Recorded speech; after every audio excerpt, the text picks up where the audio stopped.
Chris Naka, 1065 Shoecraft Road. Usually at this podium, I talk about cost of living, businesses in Webster, paying people enough to live in Webster. And I guess in a roundabout way, the topic that I'd like to talk about tonight kind of adds to my concerns with the recent laws that have been passed in regards to assisted suicide. I know this doesn't really concern the town board of Webster. I did, strangely enough, see that one of the poster people for this bill was a Webster resident with stage 4 cancer. I just wanted to make the people at home in this room aware that where it stands right now, these laws are meant for people with terminal illness. In other countries abroad, these laws also encompass people with severe mental health issues. As someone who's struggled with suicidal ideation since the age of about 11 and is on record with basically every therapist that I know from about 14 with those thought patterns, it's really frightening. It's scary to think that it might not be a today problem, but that in the very near future, our sons and daughters, our brothers and sisters could have a government worker show up to their home and execute their family member behind their back, and that you'll be getting a text message saying insurance policy number blah, blah, blah is canceled. And you'll be wondering, why is that life insurance? Why is my son or daughter's life insurance policy being canceled? And that's how these people will find out that they've taken their life.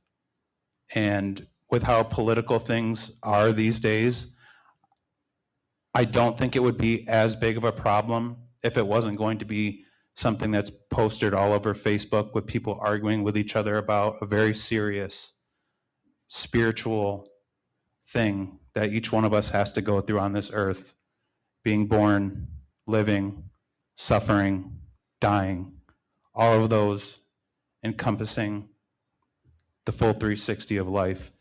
And it's really scary. I feel like it is the slipperiest of slopes a people and its government could possibly get entangled in.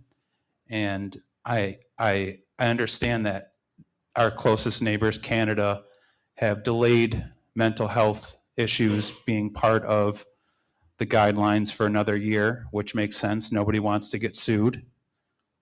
If I'm being even more cynical, it's you announce a plan, delay it, people that want to participate start signing up, and then when you open the doors, you have a whole bunch of people waiting and ready to take in your services.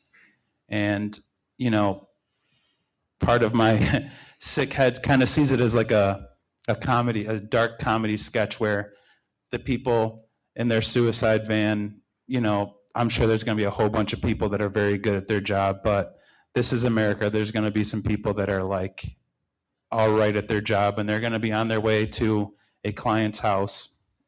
That client will have changed their mind, and then there will be an awkward interaction between the people that just want to get back to their suicide van and the person that has changed their mind about killing themselves.